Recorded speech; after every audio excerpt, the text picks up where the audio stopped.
Hello everyone, it's Nora and welcome back to our YouTube channel. I'm okay now. I feel good. And our topic for today is about Send Anywhere apps. Send Anywhere apps. Kasi guys, ang gadget ko ay hindi pareho. Mayroon akong iMac computer, pero ang cellphone ko ay Android. So, how to transfer our files from iMac to iPhone or iMac to Android or Android to iMac. See? This is the best way, guys. So we have to download the Send Anywhere apps. Okay? Panoorin niyo ito.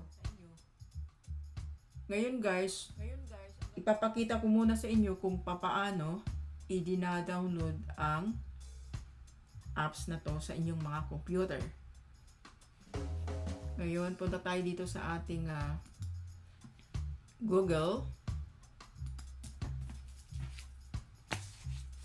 Type natin yung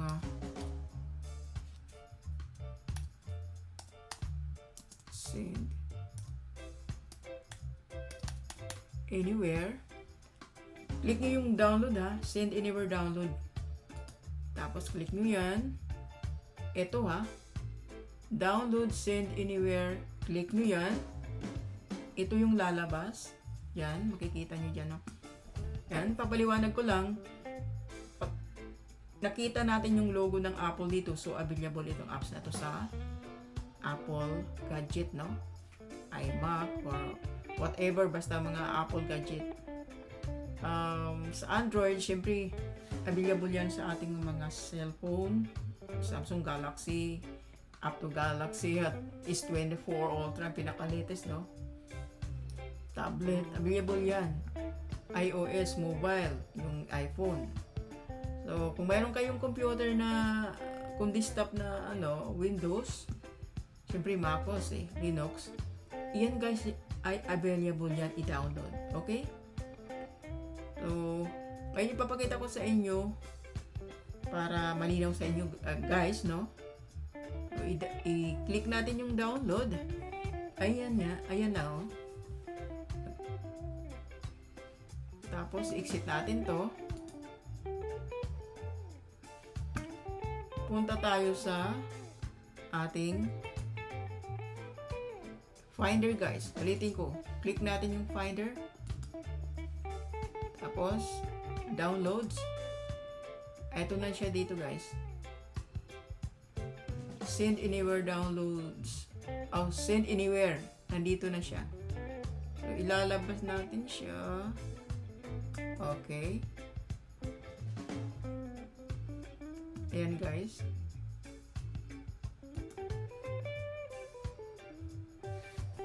So, itong lilitaw dito. Try natin i-click kasi may naka-download na ako, guys. Try natin i-click. Ayan. Nakuha ko siya ulit. So, nakita nyo yung arrow dito, guys. Itong arrow dito. It means, ida-drag mo yan, papunta dito. Like that. Ayan na, guys. Nandito na siya. So, ikikip ko siya ng dalawa kasi para ko ipakita sa inyo na i-download ko siya. So, keep ko yung dalawang yan. Keep both. Ayan. Ayan. Tatlo na nga, oh. Diba guys? Tatlo na. So, exit natin, guys, yan. Tapos, ilagay natin yan sa trash. Kasi hindi na natin kailangan to, eh. Tapos, ito, exit na natin yan. Hindi na natin kailangan maglinis tayo ng mga basura natin sa ating computer. Gaya ng sinabi ko, para hindi napupuno yung ating storage. Ngayon, yung pangalawa ko namang ituturo sa inyo kung paano i-delete yun. Kung nagsawa na kayo, no guys? Kung nagsawa na talaga kayo sa apps na yan, paano i-delete ng apps na yan sa inyong mga computer. Dito sa iMac ay kabisado ko, kaya Ito guys, click natin ulit yung Finder. Go to download. Tapos hanapin natin dito yung applications. Ayan guys, diba? 3 na siya. So, magbabawas tayo. Linis ulit tayo ng basura. Ganun lang guys, no? Ganun lang. Kaya napapakita ko naman sa inyo kung paano mag-transfer ng files, videos, photos from your Android or iOS to your computer guys. Ang gamit ko ay Android kaya ito. Papakita na natin. Unang-una, open natin yung ating apps. Send Anywhere apps. Just click on it. Ayan na.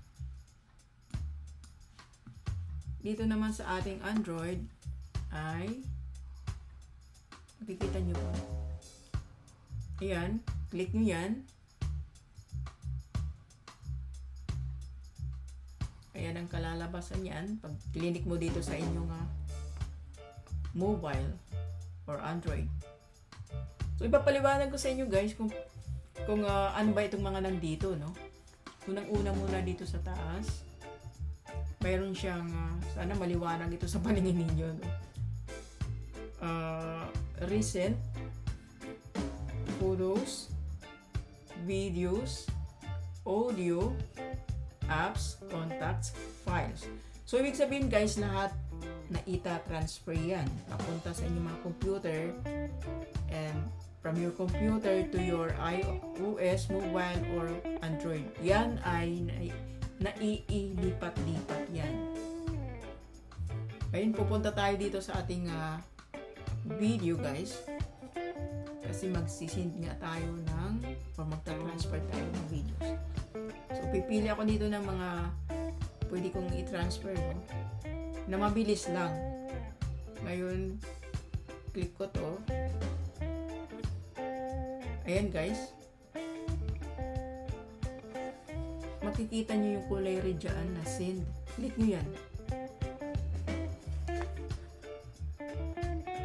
Makikita nyo dito sa taas, may lumabas na number.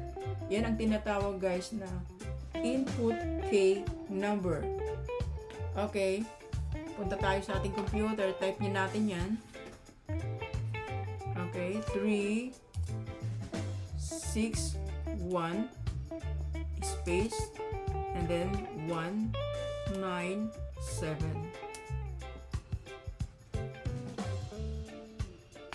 Nakikita nyo ba itong red na nandito na box? Click nyo yan yung enter. Click. Tapos, baba ka. Makita mo dito. Arrow pa baba. Dito, itong red na to. Just click on it. Ayan na. Nagkaroon na ng reaction yung phone ko kasi na-send niya na, no? So, punta tayo dito sa taas. Nakikita niya yung sign ng My Files. Click nyo yan. Automatic guys, lalabas yung dinownload nyo dito. Para malinaw sa inyo, exit muna natin yan. Tapos, punta tayo dito sa ating folder kung nandyan ba yan. Wala, diba? Wala.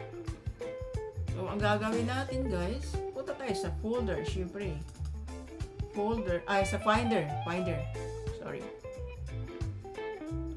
Click natin yung downloads. Ayan, nakita na natin dito yung ating dinownload. Hanapin natin. Saan ba dito? Ayan guys, oh. Diba? Okay. Ilagay natin sa desktop yan. Okay. Tapos, ilagay ka agad yan sa folder guys. Para para hindi na i-stack sa desktop, para hindi na pupuno yung folder mo. Lagay ka agad sa folder yan. Ganon lang kasimple guys. Diba? Ngayon ipapakita ko naman sa inyo kung paano ita-transfer yung files nyo from Mac, from your computer to your Android or iOS. Okay? Ang gagawin natin guys ay ipindutin natin dito. Nasaan ako? Ipindutin natin dito. I-click natin yung receive guys ha. Kasi pag send, papunta dun sa computer. Pag click natin yung receive, yung files from your computer mapupunta dito sa iyong Android or iOS. Okay? So, click natin yung receive. Ganyan. Tapos, punta tayo sa computer. Send. Ayan. Ulitin ko. Click natin yung send. Automatic. Mag-o-open ang inyong files. See? Hanapin natin yung files na sinend ko kanina. Ayun siya guys. Open nyo yan. Ayan na. May lumitaw na number. Ibig sabihin na isend niya na yung files. Yung files na yan. Ngayon, itatype naman natin yung number dito sa ating Android. Yung galing dito guys, itatype natin dito. So, 590. Kikita nyo ba? Hindi. Paano ba? Ayan. 590. And then 4, 3, 1. And then click the receive. Click receive guys ha. Not send. Receive. Okay. Ayan na. Diba? Naglo-loading siya. Diyan. Antayin nyo lang yan na matapos yan. Okay. Ayan na. Tapos ano ba? Exit nyo yan guys. Exit nyo. Exit.